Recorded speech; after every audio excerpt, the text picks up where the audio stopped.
Imagine a world where the very people who should love and support you become the source of your deepest pain. This is the reality for those who experience narcissistic abuse. It's a hidden epidemic affecting countless individuals across the globe, yet often misunderstood and overlooked. Today, we're diving deep into a puzzling aspect of this abuse: why survivors tend to isolate themselves. This isn't just about being alone, it's about a complex web of emotions, self-protection, and the journey towards healing.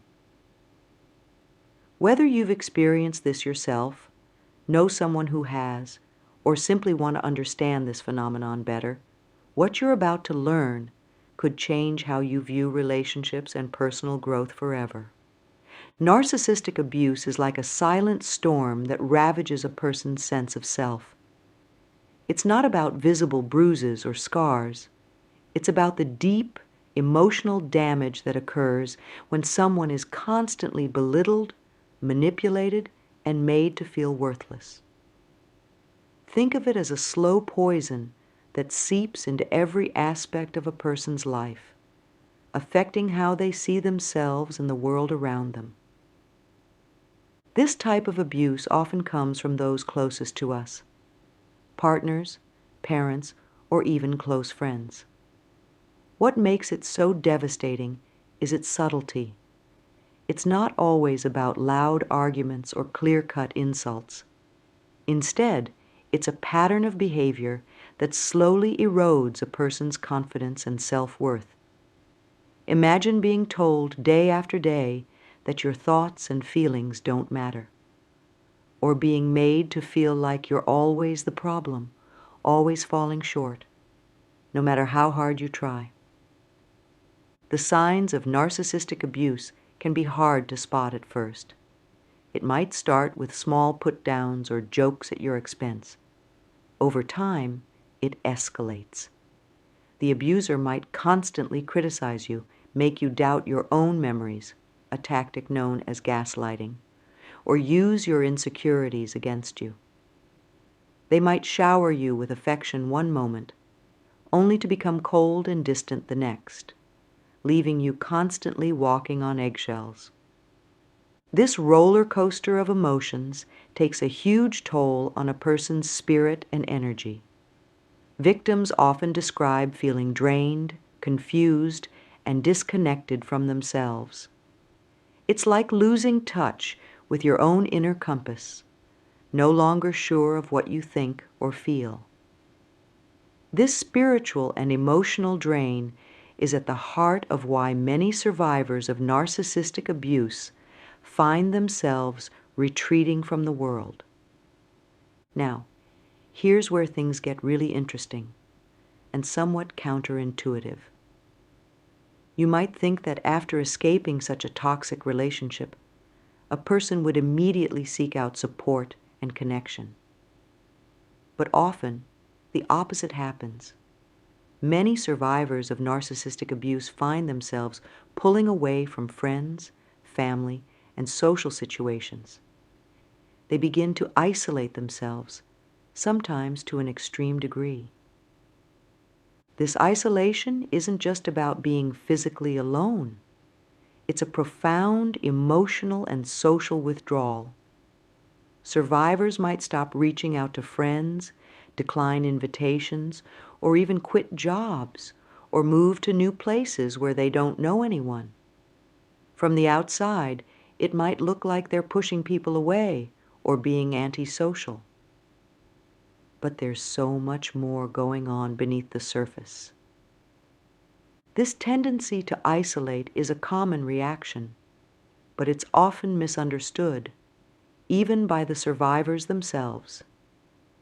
They might feel guilty for withdrawing, or worry that something is wrong with them for not wanting to be around others. Friends and family might feel hurt or confused, not understanding why their loved one seems to be pulling away just when they think support is needed most. But here's the thing. This isolation isn't random or meaningless. It's actually a complex coping mechanism, a way for survivors to try to make sense of their experiences and begin the healing process. It's like their mind and spirit are saying, I need some time to myself to figure this out. Understanding why this happens is crucial, not just for the survivors themselves, but for anyone who wants to support them. It's not about being antisocial or giving up on life. Instead, it's often the first step in a long journey of healing and self-discovery. In the following sections, we'll explore the deep reasons behind this isolation. We'll look at how it serves as a form of protection, provides space for healing, allows for rebuilding of self-trust, and acts as a shield against judgment. By understanding these reasons, we can gain a more compassionate view of what survivors are going through and learn how to better support them, or ourselves, through this challenging time. Remember, healing from narcissistic abuse is not a linear process. It's a journey with ups and downs, and isolation is often a part of that journey. But with understanding and the right support, it's possible to move through this phase and emerge stronger, more self-aware, and ready to form healthier connections. As we delve deeper into each reason for isolation, keep in mind that every person's experience is unique. What rings true for one survivor might not apply to another. The key is to approach this topic with an open mind and a compassionate heart, ready to understand the complex emotions and needs of those who have lived through narcissistic abuse.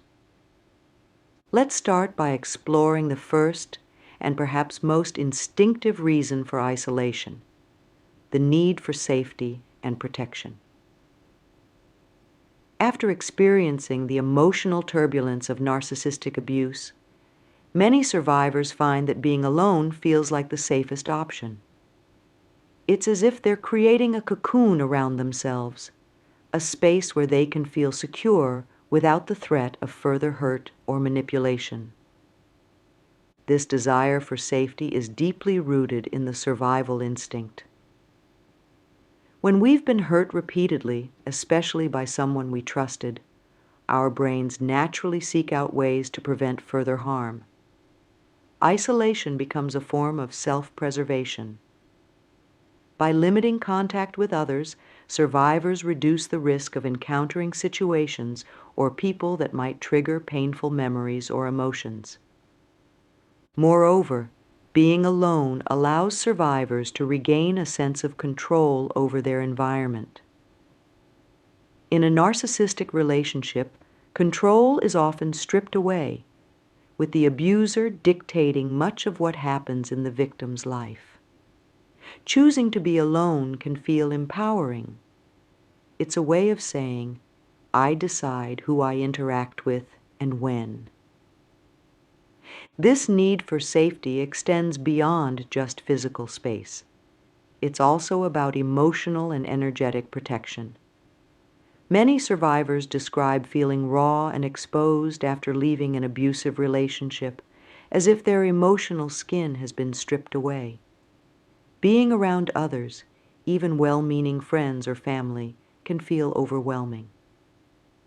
Isolation provides a buffer, a chance to rebuild those emotional defenses. From a spiritual perspective, this retreat into solitude can be seen as a way of protecting one's energy and spirit. Narcissistic abuse often involves a draining of the victim's spiritual and emotional resources. Time alone allows for the replenishment of these inner reserves. It's like creating a sacred space where the survivor can start to reconnect with their own essence, free from external influences. However, it's important to note that while this isolation can feel safe, it's not always the healthiest long-term strategy. Extended isolation can lead to its own set of problems, including depression and anxiety.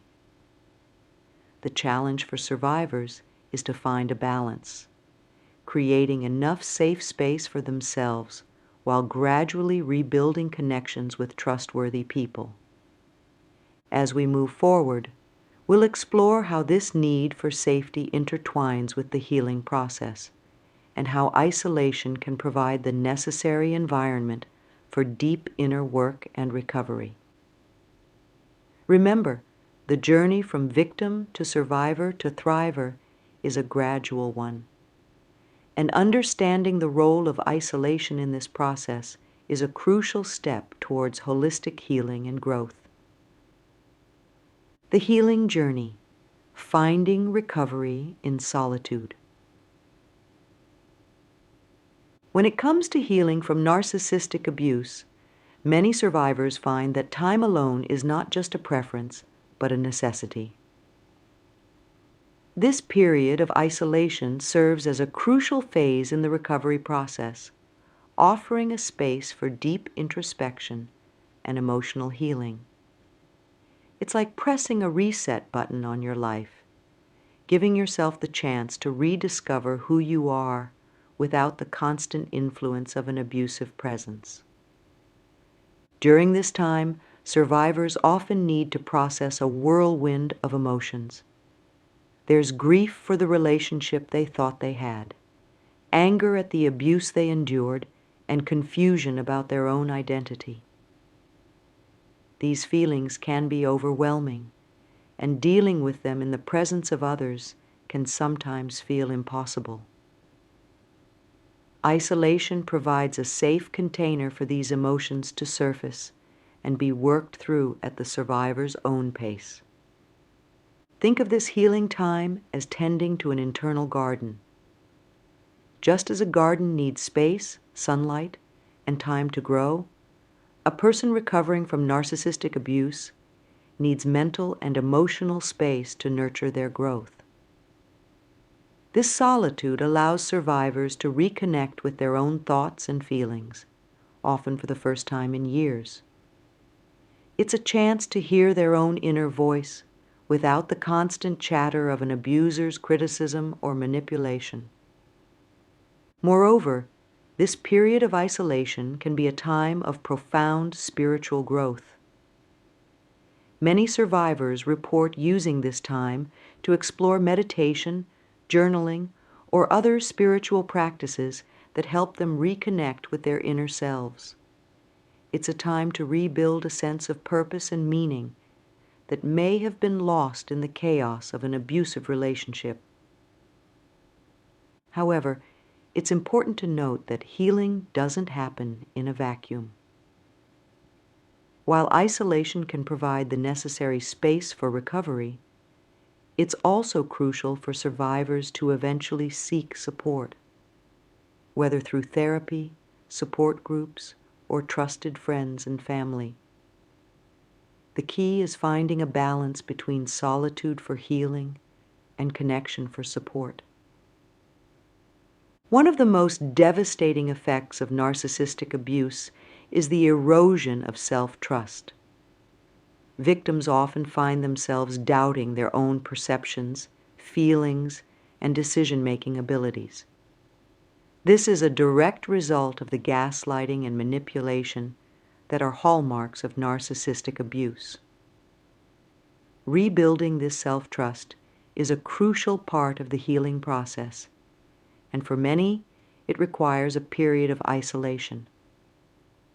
When you're constantly surrounded by others, it can be challenging to distinguish between your own thoughts and feelings and those influenced by others.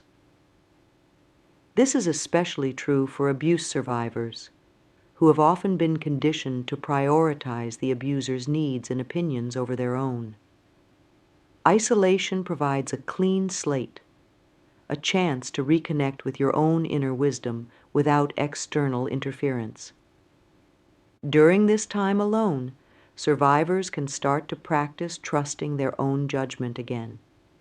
It might begin with small decisions: what to eat, how to spend their time, what hobbies to pursue. Gradually, as they see that the world doesn't fall apart when they make these choices, their confidence in their own decision-making abilities grows. This process of rebuilding self-trust is deeply connected to spiritual growth. It's about reconnecting with your intuition, that inner voice that guides you towards what's right for you. Many survivors find that practices like meditation, journaling, or spending time in nature help them tune into this inner wisdom. It's important to remember that rebuilding self-trust takes time. There might be setbacks along the way, moments of doubt or confusion. This is normal and part of the healing process. The key is to be patient with yourself and to recognize that each small step towards trusting your own judgment is a victory. As self-trust grows, survivors often find themselves better equipped to form healthy relationships in the future. They're more able to set boundaries, express their needs, and recognize red flags in others' behavior. This newfound strength and self-awareness are powerful tools in preventing future abuse and creating a life aligned with their true selves. Another significant reason why survivors of narcissistic abuse often retreat into isolation is to avoid judgment from others. This fear of judgment can be paralyzing and stems from various sources, both internal and external. Firstly, many survivors carry a deep sense of shame about their experiences. They might blame themselves for staying in the abusive relationship, for not recognizing the signs earlier, or for allowing themselves to be treated poorly. This self-blame is often reinforced by societal attitudes that question why victims don't leave abusive situations sooner. The fear of facing these judgments from others can make isolation feel like a safer option. Moreover, narcissistic abuse is often hard for outsiders to understand, especially if the abuser presents a charming facade to the world. Survivors might worry that others won't believe their experiences or will minimize the impact of the abuse. This fear of not being believed or understood can make the prospect of opening up to others feel daunting and potentially re-traumatizing. Isolation also provides a break from the constant need to explain or justify one's experiences. In the aftermath of narcissistic abuse, survivors often feel raw and vulnerable. The thought of having to recount their experiences or defend their choices to well-meaning, but perhaps misunderstanding friends or family can feel overwhelming. Being alone allows them to avoid these potentially painful conversations and focus on their own healing without the added stress of managing others' reactions. From a spiritual perspective, this retreat from judgment can be seen as a way of honoring one's own truth. In isolation, survivors don't have to conform to others' expectations or narratives about their experiences. They can explore their feelings and memories without the filter of others' opinions or advice. However, while avoiding judgment can provide temporary relief, prolonged isolation can reinforce feelings of shame and disconnection. Part of the healing journey involves learning to face potential judgment with resilience and self-compassion. This doesn't mean opening up to everyone, but rather gradually building a support network of understanding individuals who can offer validation and support. It's also important for survivors to work on releasing self-judgment. Often, the harshest judge is oneself. Time alone can be used to practice self-compassion and to challenge negative self-talk. This might involve affirmations, self-care practices, or working with a therapist to reframe self-critical thoughts. As survivors build confidence in their own experiences and healing journey, they often find themselves better equipped to face potential judgment from others. they develop a stronger sense of self that isn't as easily shaken by others' opinions or lack of understanding. Remember, the goal isn't to isolate forever, but to use this time to build strength and resilience. Eventually, many survivors find that sharing their experiences in safe, supportive environments can be a powerful part of the healing process. It can help break down feelings of shame and isolation, and even empower others who might be going through similar experiences. In the journey of healing from narcissistic abuse, isolation can serve as a protective cocoon, allowing survivors to rebuild their sense of self, trust their own judgment, and find freedom from both internal and external judgments. While it's a common and often necessary phase, it's also important to recognize when it's time to start reaching out and reconnecting with the world in safe, measured ways. As we continue to explore this topic, we'll look at the potential risks of prolonged isolation and discuss healthy ways to start rebuilding connections while still honoring the need for personal space and healing. The path forward is about finding balance between solitude and connection, between self-protection and growth, between honoring past pain and creating a new, empowered future. While isolation can be a crucial part of the healing process for survivors of narcissistic abuse, it's important to recognize that prolonged or extreme isolation can bring its own set of challenges. Like many things in life, it's about finding the right balance. Extended periods of isolation can sometimes reinforce negative thought patterns. When we're alone for too long, it's easy for our minds to get stuck in loops of self-doubt or rumination about past traumas. Without the counterbalance of positive interactions with others, these negative thoughts can become more entrenched, potentially leading to depression or anxiety. Isolation can also hinder the development of new, healthy relationship skills. Part of recovering from narcissistic abuse involves learning to form healthy attachments and set appropriate boundaries. These skills are best developed through practice in real-world interactions. While time alone is valuable for reflection and healing, it's also important to gradually expose yourself to positive social experiences. From a spiritual perspective, prolonged isolation can sometimes lead to a disconnection from the broader human experience. We are, at our core, social beings. Our spiritual growth often involves not just internal work, but also how we relate to and interact with the world around us. Extended isolation can sometimes create a barrier to this aspect of spiritual development. Moreover, staying isolated for too long can inadvertently give power to the abuser. One of the common tactics of narcissistic abusers is to isolate their victims from friends and family. By remaining isolated after leaving the abusive situation, survivors might unintentionally be continuing a pattern set by the abuser. It's crucial to remember that healing is not a linear process. There may be times when you need more solitude, and other times when connection feels more important. The key is to stay attuned to your own needs and to be willing to adjust your approach as those needs change.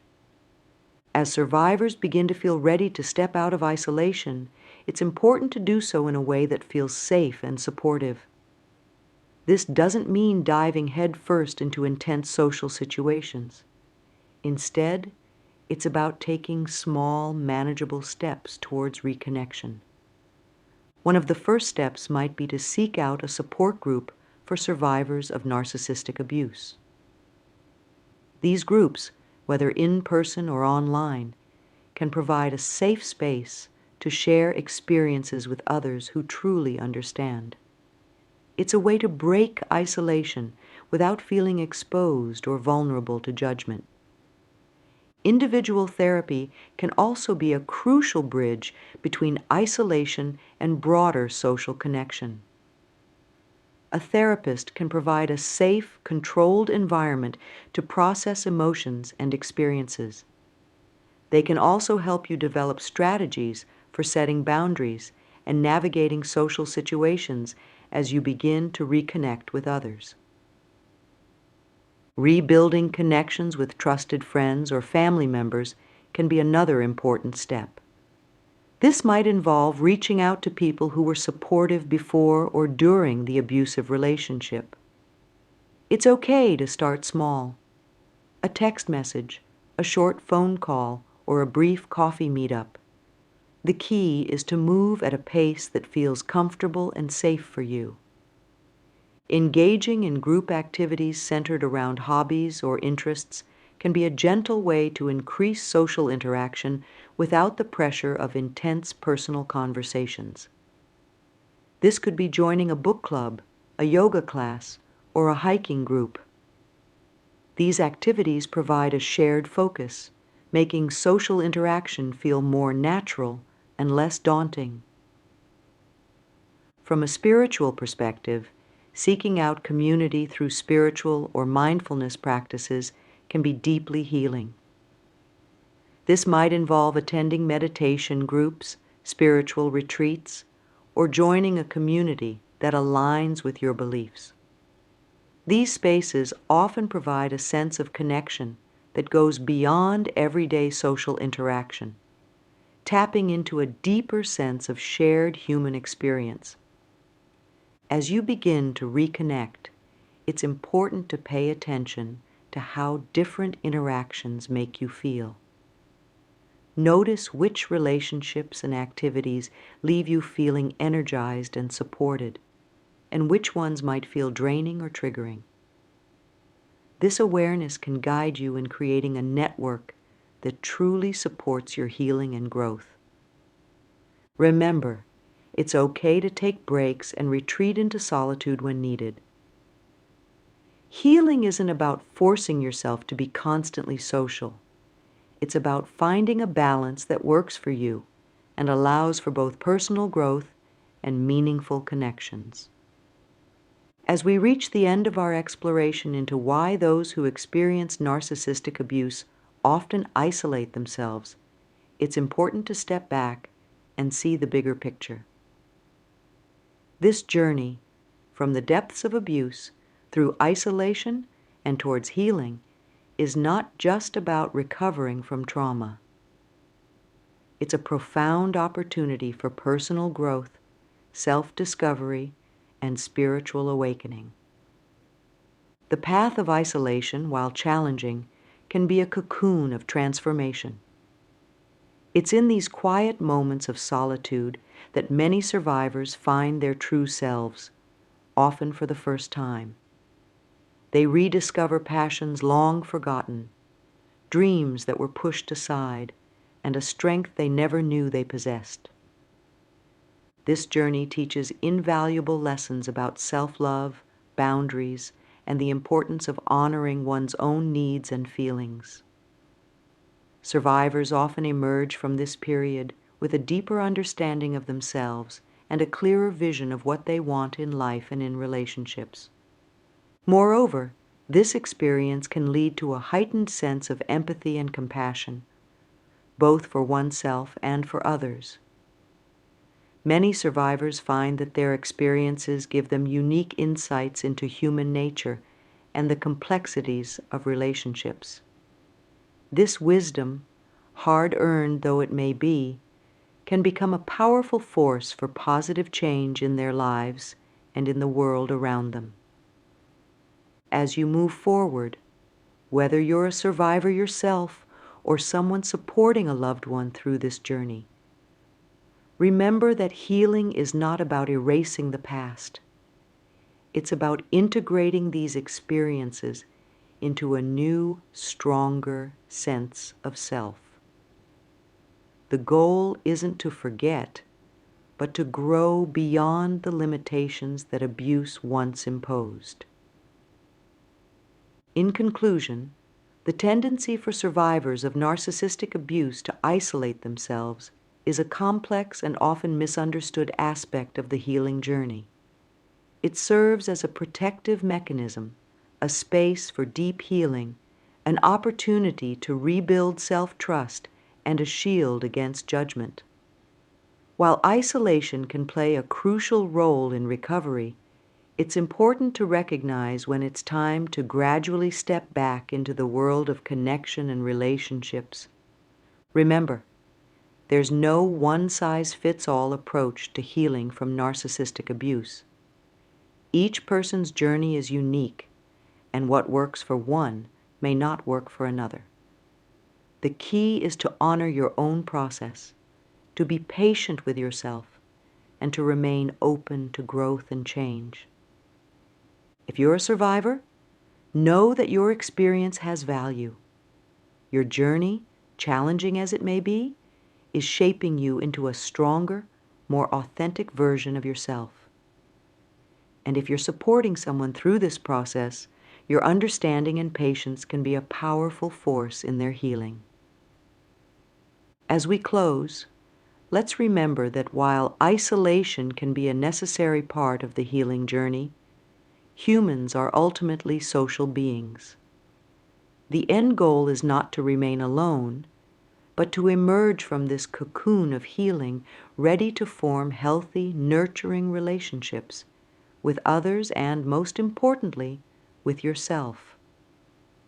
Your story doesn't end with abuse. It's just the beginning of a powerful journey of self-discovery, healing, and growth. Embrace this journey with all its challenges and triumphs, knowing that each step forward is a victory. You are not just surviving, you are on the path to thriving.